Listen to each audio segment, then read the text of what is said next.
ಕ್ರಿಸ್ತನನ್ನು ಪ್ರತಿಫಲಿಸುವಂತೆ ನಿಮ್ಮ ಆತ್ಮಗಳನ್ನು ವಾಕ್ಯದಲ್ಲಿ ಬಲಪಡಿಸುವ ಅನುದಿನದ ಧ್ಯಾನ. ಇಂದಿನ ಧ್ಯಾನದ ಶೀರ್ಷಿಕೆ ಸಮಾಧಾನದ ಪ್ರಭುವಾಗಿರುವ ಕ್ರಿಸ್ತನು. ಈ ದಿನದ ದೇವರ ವಾಕ್ಯ: ಸಮಾಧಾನಪಡಿಸುವವರು ಧನ್ಯರು, ಅವರು ದೇವರ ಮಕ್ಕಳು ಅನ್ನಿಸಿಕೊಳ್ಳುವರು. ಮತ್ತಾಯ 5ನೇ ಅಧ್ಯಾಯ 9ನೇ ವಚನ. ಕ್ರಿಸ್ತನು ಸಮಾಧಾನದ ಪ್ರಭುವಾಗಿದ್ದಾನೆ ಎಂದು ಯೆಶಾಯ 9ನೇ ಅಧ್ಯಾಯ 6ನೇ ವಚನವು ಹೇಳುತ್ತದೆ. ಮತ್ತು ಪಾಪವು ಮುರಿದು ಹಾಕಿರುವ ಸಮಾಧಾನವನ್ನು ಭೂಮಿಯಲ್ಲೂ ಮತ್ತು ಪರಲೋಕದಲ್ಲೂ ಪುನಃಸ್ಥಾಪಿಸುವುದು ಅವನ ಧ್ಯೇಯವಾಗಿದೆ. ಹೀಗಿರಲಾಗಿ ನಾವು ನಂಬಿಕೆಯಿಂದ ನೀತಿವಂತರಾದ ಕಾರಣ ನಮ್ಮ ಕರ್ತನಾದ ಯೇಸು ಕ್ರಿಸ್ತನ ಮೂಲಕ ದೇವರೊಂದಿಗೆ ಉಂಟಾದ ಸಮಾಧಾನದಲ್ಲಿ ಇರೋಣ ಎಂದು ರೋಮಾಯ 5ನೇ ಅಧ್ಯಾಯ 1ನೇ ವಚನವು ಹೇಳುತ್ತದೆ. ಪಾಪವನ್ನು ತ್ಯಜಿಸಿ ಕ್ರಿಸ್ತನ ಪ್ರೀತಿಯು ತನ್ನ ಹೃದಯದೊಳಗೆ ಹರಿಯಲು, ತನ್ನ ಹೃದಯವನ್ನು ತೆರೆಯಲು ಒಪ್ಪುವವನು ಆ ಪರಲೋಕ ಸಮಾಧಾನದಲ್ಲಿ ಭಾಗಿಯಾಗಿರುವನು. ಇಂತಹ ಸಮಾಧಾನದ ನೆಲೆಯು ಬೇರೆ ಯಾವುದೂ ಇಲ್ಲ. ಹೃದಯಕ್ಕೆ ಸ್ವೀಕರಿಸಲ್ಪಟ್ಟ ಕ್ರಿಸ್ತನ ಕೃಪೆಯು ದ್ವೇಷವನ್ನು ನಿಗ್ರಹಿಸುತ್ತದೆ. ಇದು ಕಲಹವನ್ನು ಶಮನಗೊಳಿಸುತ್ತದೆ ಮತ್ತು ಆತ್ಮವನ್ನು ಪ್ರೀತಿಯಿಂದ ತುಂಬುತ್ತದೆ. ದೇವರೊಂದಿಗೂ ಮತ್ತು ತನ್ನ ಜೊತೆ ಮನುಷ್ಯರೊಂದಿಗೂ ಸಮಾಧಾನದಿಂದ ಇರುವವನನ್ನು ದುಃಖಿತನನ್ನಾಗಿ ಮಾಡಲು ಸಾಧ್ಯವಿಲ್ಲ. ಅವನ ಹೃದಯದಲ್ಲಿ ದ್ವೇಷ, ಅಸೂಯೆ ಇರುವುದಿಲ್ಲ. ದೇವರೊಂದಿಗೆ ಅನ್ಯೋನ್ಯವಾಗಿರುವ ಹೃದಯವು ಪರಲೋಕದ ಸಮಾಧಾನದಲ್ಲಿ ಭಾಗಿಯಾಗಿರುತ್ತದೆ ಮತ್ತು ಅದರ ಆಶೀರ್ವಾದದ ಪ್ರಭಾವವನ್ನು ಸುತ್ತಲೂ ಹರಡುತ್ತದೆ. ಲೌಕಿಕ ಕಲಹಗಳಿಂದ ಬಳಲಿ ತೊಂದರೆಗೀಡಾದ ಹೃದಯಗಳ ಮೇಲೆ ಸಮಾಧಾನದ ಆತ್ಮವು ಇಬ್ಬನಿಯಂತೆ ನೆಲೆಸುತ್ತದೆ. ಕ್ರಿಸ್ತನ ಹಿಂಬಾಲಕರನ್ನು ಶಾಂತಿ ಸಮಾಧಾನದ ಸಂದೇಶದೊಂದಿಗೆ ಈ ಲೋಕಕ್ಕೆ ಕಳುಹಿಸಲಾಗಿದೆ. ಸದ್ದಿಲ್ಲದೆ ಪವಿತ್ರವಾದ ಜೀವನದ ಸಮಾಧಾನವನ್ನು ಅರಿವಿಲ್ಲದ ಪ್ರಭಾವದಿಂದ ಪ್ರಕಟಪಡಿಸುವವನು ಕ್ರಿಸ್ತನ ಪ್ರೀತಿಯನ್ನು ಪ್ರಕಟಪಡಿಸುತ್ತಾನೆ.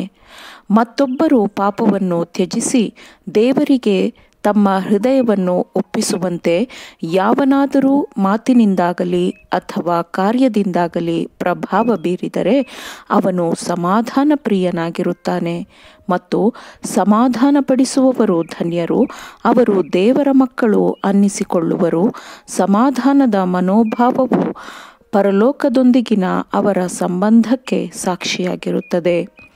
ಕ್ರಿಸ್ತನ ಸಿಹಿಯಾದ ಸುವಾಸನೆಯು ಅವರನ್ನು ಸುತ್ತುವರೆದಿರುತ್ತದೆ. ಅವರ ಜೀವನದ ಸುವಾಸನೆ, ಗುಣಸ್ವಭಾವದ ಸುಂದರತೆ ಇವು ಅವರು ದೇವರ ಮಕ್ಕಳು ಎಂಬ ಸತ್ಯವನ್ನು ಲೋಕಕ್ಕೆ ಪ್ರಕಟಪಡಿಸುತ್ತದೆ. ಅವರು ಯೇಸುವಿನೊಂದಿಗೆ ಇದ್ದಾರೆ ಎಂಬುದನ್ನು ಮನುಷ್ಯರು ತಿಳಿದುಕೊಳ್ಳುತ್ತಾರೆ. ಇದಲ್ಲದೆ ಯಾಕೋಬನ ಶೇಷವು ಅನೇಕ ಜನಗಳ ಮಧ್ಯದಲ್ಲಿ ಕರ್ತನಿಂದ ಬರುವ ಮಂಜಿನ ಹಾಗೆಯೂ ಹುಲ್ಲಿನ ಮೇಲೆ ಜಡಿಮಳೆಯ ಹಾಗೆಯೂ ಇರುವುದು ಎಂದು ಮೀಕ 5ನೇ ಅಧ್ಯಾಯ 7ನೇ ವಚನದಲ್ಲಿ ಹೇಳಲಾಗಿದೆ. ಪ್ರವಾದಿಯಾದ ಯೆಶಾಯನು ಮೆಸ್ಸೀಯನ ಜನನದ ಬಗ್ಗೆ ಮುಂತಿಳಿಸಿದಾಗ ಅವನಿಗೆ ಸಮಾಧಾನದ ಪ್ರಭು ಎಂಬ ಬಿರುದನ್ನು ಇಟ್ಟನು. ಕ್ರಿಸ್ತನು ಜನಿಸಿದನೆಂದು ದೇವದೂತರು ಕುರುಬರಿಗೆ ಪ್ರಕಟಿಸಿದಾಗ ಅವರು ಬೆತ್ಲೆಹೇಮ್ ಬಯಲಿನಲ್ಲಿ ಮೇಲಣ ಲೋಕಗಳಲ್ಲಿ ದೇವರಿಗೆ ಮಹಿಮೆ, ಭೂಲೋಕದಲ್ಲಿ ಮನುಷ್ಯರೊಳಗೆ ಸಮಾಧಾನ, ದೇವರು ಅವರಿಗೆ ಒಲಿಯುತ್ತಾನೆ ಎಂದು ಕೊಂಡಾಡಿದರು. ಈ ಪ್ರವಾದನೆಯ ಪ್ರಕಟಣೆಗೂ ಮತ್ತು ಭೂಲೋಕದ ಮೇಲೆ ಸಮಾಧಾನ ಹುಟ್ಟಿಸುವುದಕ್ಕೆ ಬಂದೆನೆಂದು ನೆನೆಸಬೇಡಿರಿ. ಸಮಾಧಾನವನ್ನು ಹುಟ್ಟಿಸುವುದಕ್ಕೆ ನಾನು ಬಂದಿಲ್ಲ, ಖಡ್ಗವನ್ನು ಹಾಕುವುದಕ್ಕೆ ಬಂದೆನು ಎಂಬ ಕ್ರಿಸ್ತನ ಮಾತುಗಳ ನಡುವೆ ವಿರೋಧಾಭಾಸವಿದೆ ಎಂದು ಅನ್ನಿಸಬಹುದು. ಆದರೆ ಸರಿಯಾಗಿ ಅರ್ಥ ಮಾಡಿಕೊಂಡರೆ ಇವೆರಡೂ ಪರಿಪೂರ್ಣ ಸಾಮರಸ್ಯದಿಂದ ಕೂಡಿವೆ. ಸುವಾರ್ತೆಯು ಸಮಾಧಾನದ ಸಂದೇಶವಾಗಿದೆ. ಕ್ರೈಸ್ತ ಧರ್ಮ ಎಂಬ ವ್ಯವಸ್ಥೆಯನ್ನು ಸ್ವೀಕರಿಸಿ ವಿಧೇಯರಾದಾಗ ಅದು ಸಮಾಧಾನ, ಸಾಮರಸ್ಯ ಮತ್ತು ಸಂತೋಷವನ್ನು ಹರಡುತ್ತದೆ. ಕ್ರಿಸ್ತನ ಧರ್ಮವು ಅದರ ಬೋಧನೆಗಳನ್ನು ಸ್ವೀಕರಿಸುವ ಎಲ್ಲರನ್ನೂ ಅದು ನಿಕಟ ಸಹೋದರತ್ವದಲ್ಲಿ ಒಂದುಗೂಡಿಸುತ್ತದೆ.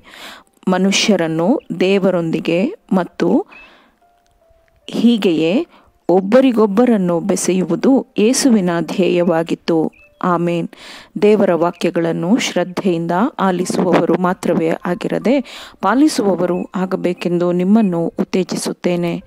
ಪರಿಶುದ್ಧಾತ್ಮನ ಸಹಾಯದಿಂದ ಆಲಿಸಿದ ನಿಮ್ಮೆಲ್ಲರಿಗೂ ಧನ್ಯವಾದಗಳು.